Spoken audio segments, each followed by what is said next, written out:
بسم اللہ الرحمن الرحیم نحمدہ و نصلی علی رسولہ الکریم اما بعد۔ سب سے پہلے تو میں آپ تمام معزز مہمانان گرامی کو خوش آمدید بھی کہتا ہوں اور آپ کا شکریہ بھی ادا کرتا ہوں کہ آپ نے ان نونہالوں کی حوصلہ افزائی کی اور یہاں پر شرکت بھی کی۔ اور اسی طریقے سے میں اسکول کی جو انتظامیہ ہیں ان کا بھی شکر گزار ہوں کہ جنہوں نے یہاں اس پروگرام میں اپنے اسکول کی طرف سے شرکت کی اور اس پروگرام میں تقاریر، منظومات اور دیگر مقابلہ جات میں حصہ لیا۔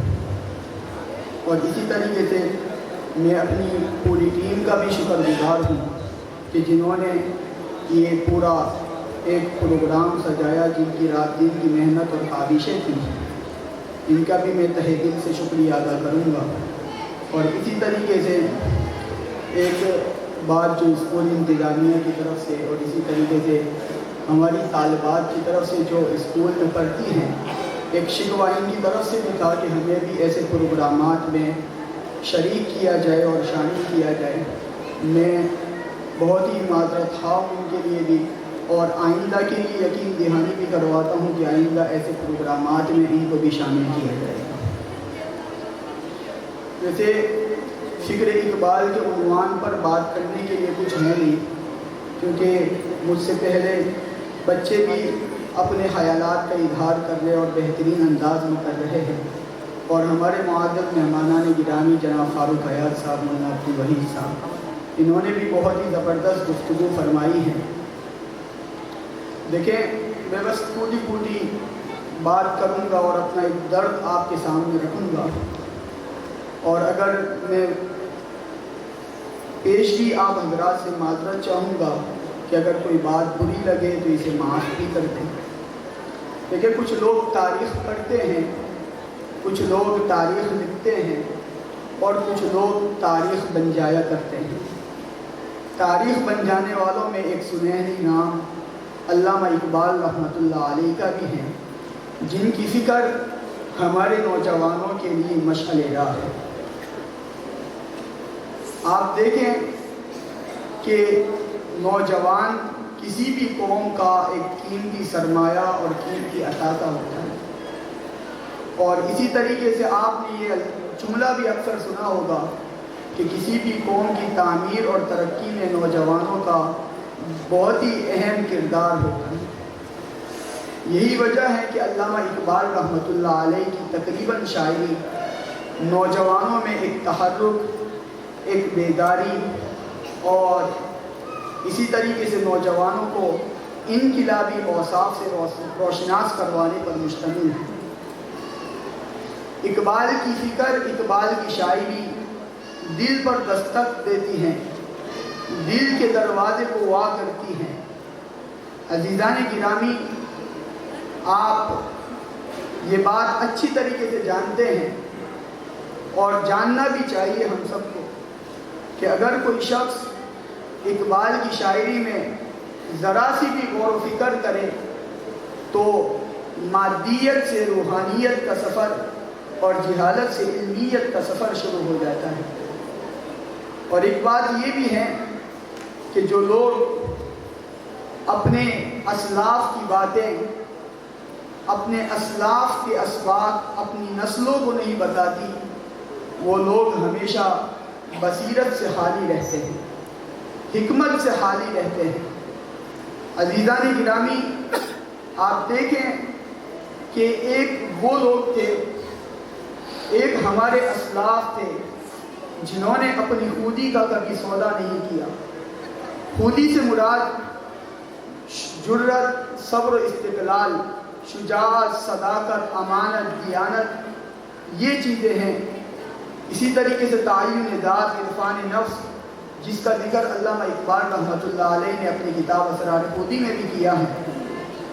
تو جو اسلاف جنہوں نے اپنی خودی کا کبھی سودا نہیں کیا اور جن کے قدموں میں دنیا کی حکمرانی، دنیا کی جاہ و خشمت اور اسی طریقے سے دنیا کے تاج و تخت پڑے رہتے تھے، اور آج ایک ہم ہیں جنہوں نے اپنی خودی کا سودا کر لیا اور ہمارے مقاصد انتہائی کمتر اور حقیر سے ہو گئے۔ ہمیں زیادہ دور جانے کی ضرورت نہیں ہے۔ آج ہم اپنی برادری کو دیکھیں کہ جس وقت ہم نے اپنی خودی کا سودا نہیں کیا تھا تو اس وقت لوگ ہمیں اتفاق، اتحاد، یکجہتی کے نام سے جانا کرتی تھی، اور آج جب ہم نے اپنی خودی کا سودا کر دیا تو دنیا ہمیں لڑائی جھگڑوں سے جانا کرتی ہے۔ جس وقت ہم نے اپنی خودی کا سودا نہیں کیا تھا، ہم اپنی خودی پر برقرار تھے، تو دنیا ہمیں علم و فن اور ہنر سے جانا کرتی تھی۔ لیکن آج بدقسمتی یہ ہے کہ جب ہم نے اپنی خودی کا سودا کر دیا تو آج ہمیں دنیا گٹکا، ماوا، چھالیا، ڈرگس، چرس، منشیات، اسی طریقے سے کرپشن، چوری، ان چیزوں سے جانا کرتی ہے۔ عزیزان گرامی، یہ ہم سب کے لیے سوچنے کی بات ہے۔ اسی فکر کو علامہ اقبال رحمۃ اللہ علیہ نے یوں بیان کیا ہے کہ کبھی اے نوجوان مسلم تدبر بھی کیا تو نے، وہ کیا گردو تھا جس کا ایک ٹوٹا ہوا تارا، تجھے اس قوم نے پالا آغوش محبت میں، کچل ڈالا تھا جس میں پاؤں میں تاجے سرے دارا، تجھے آبا سے اپنی کوئی نسبت ہو نہیں سکتی، تجھے آبا سے اپنی کوئی نسبت ہو نہیں سکتی، کہ تو گفتار وہ کردار تو ثابت وہ سیارہ، گوا دی ہم نے اسلاف سے جو میراث پائی تھی، سریا سے زمین پر آسمان نے ہم کو دے مارا۔ میرے دوستو، آج نوجوانوں کے مقاصد کتنے ہم کمتر اور حقیر ہو گئے کہ نوجوان اپنی خودی کا سودا کر رہے ہیں۔ میرے دوستو، آج کا نوجوان کھوٹے سکوں میں اپنی خودی بیچ رہا ہے۔ مالکیت پرستی، جھوٹ، کرپشن، دھوکہ دہی، فریب، نہ جانے کن کن خرافات میں لگا ہوا ہے، زناکاری، بدکاری اور پتہ نہیں کن کن چیزوں میں لگا ہوا ہے۔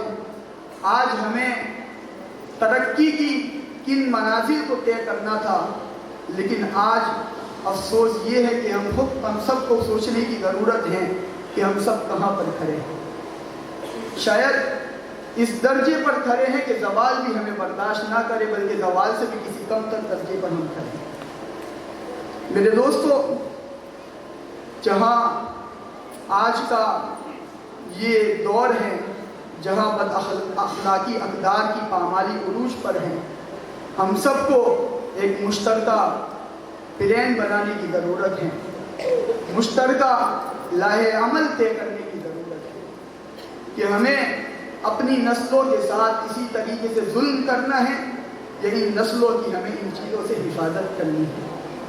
ہمیں مشترکہ پلان بنانے کی ضرورت ہے، مشترکہ سوچ کی ضرورت ہے۔ اور بہت معذرت کے ساتھ آج تک ہم نے یہ جو بھی چیزیں جن خرافات کے اندر ہماری نوجوان نسل لگی ہیں، کن کن برائیوں کا میں نے تذکرہ کیا، آج آپ سب اپنے دل کو اپنے گریبانوں میں جا کے اور دیکھیں کہ آج ہم نے سوائے زبانی جمع خرچ کے علاوہ اور ہم نے کون سا عملی کام کیا ہے ان چیزوں کے صدر بات۔ یہ ہم سب کو سوچنے کی ضرورت ہے۔ معذرت کے ساتھ کسی پر تنقید میرا مقصد نہیں ہے، لیکن یہ ہم سوچیں گے تو ہماری نوجوان نسل کی حفاظت ہوگی۔ لیکن اگر آج ہم نے ان چیزوں پر کبھی غور نہ کیا، کبھی نہ سوچا، تو خدا نہ خواستہ، اللہ نہ کرے کہ ہماری نوجوان نسل بھی تباہ سے تباہ ہوتی چلی جائے گی۔ بہرحال آج کے اس دور کے اندر جہاں اخلاقی اقدار کی پامالی عروج پر ہیں، وہاں پر اقبال کی شاعری اور اقبال کا پیغام عام کرنے کی ضرورت ہے۔ اقبال کا پیغام، اقبال کی شاعری، اقبال کی فکر نوجوانوں کو خواب غفلت سے بیدار کرنے کی اور ایک نیک پرامن صالح معاشرے کی تشکیل کی دعوت دیتی ہے۔ عزیزان گرامی، الحمدللہ گودرہ تعمیر نو آرگنائزیشن فکر اقبال پر گامزن ہوتے ہوئے ایک نیک صالح پرامن فلاحی اور علمی معاشرے کی تشکیل کے لیے جد و جہد جاری رکھے ہوئے ہیں۔ عزیزان گرامی، گودرہ تعمیر نو آرگنائزیشن یہ گودرہ برادری کی ایک نمائندہ تنظیم ہے، ایک نمائندہ پلیٹ فارم ہے جو سیاست سے بالکل کوس و دور ہے۔ ہمارے مقاصد برادری میں تعمیر اور ترقی ہیں، اور ظاہر سی بات ہے کہ تعمیر اور ترقی تعلیم کے بغیر ناممکن ہے۔ ہمیں اپنے بچوں کو تعلیم پر لانا پڑے گا، نوجوانوں میں ایسی فکری نشستیں متعارف کروانی پڑے گی، تب جا کر ہمارا یہ معاشرہ اور ہماری نئی نسل پروان چڑھ سکے گی۔ ورنہ خدا نہ خواستہ اگر ہم نے ان چیزوں پر غور نہ کیا، بس باتیں کرتے رہ گئے، عمل نہ کیا، تو یہ برادری کی نئی نسل تباہ و برباد ہو جائے گی۔ ایک بات یہ ہے کہ ہم ان کے لیے کچھ کرتے بھی نہیں ہیں سوائے زبانی جمع خرچ کے، لیکن جب بعد میں یہ نوجوان برائیوں کی طرف راغب ہوتے ہیں تو پھر ہم خود شکوے کرتے ہیں کہ اس قوم کا مقدر ہی یہی ہے، اس قوم کا نصیب ہی یہی ہے۔ اقبال نے کہا تھا کہ تیرے دریا میں طوفاں کیوں نہیں ہے، خودی تیری مسلمہ کیوں نہیں ہے، ابس ہیں شکوائے تقدیر یزدہ، تو خود تقدیر یزدہ کیوں نہیں ہے۔ ہمیں خود اپنی تقدیر سنوارنی پڑے گی، ہمیں خود اپنا نصیب بنانا پڑے گا۔ تقدیر سے ہٹ کر محنت، جہد مسلسل اور کاوش کی کوئی چیز ہوتی ہے، کوئی معنی رکھتی ہے۔ عزیزان گرامی، میں آپ تمام حضرات سے درخواست کرتا ہوں اور گزارش کرتا ہوں کہ آئیے اپنی برادری کو سنواریے، اپنے معاشرے کو تعمیر کریے، اور گودرہ تعمیر نو آرگنائزیشن کا اس عظیم مشن میں، اس عظیم مقصد میں دست بازو بنے انشاءاللہ، تاکہ یہ خواب جو اقبال نے دیکھا تھا، یعنی ایک پرامن صالح معاشرے کی تشکیل کا، وہ شرمندہ تعبیر ہو سکے۔ میں آخر اس جملے سے اپنی بات ختم کروں گا کہ جوانوں کو میری آہو سحر دے، پھر ان شاہین بچوں کو بال و پر دے، خدایا آرزو میری یہی ہے کہ میرا نور بصیرت عام کر دے۔ جزاک اللہ وسلام۔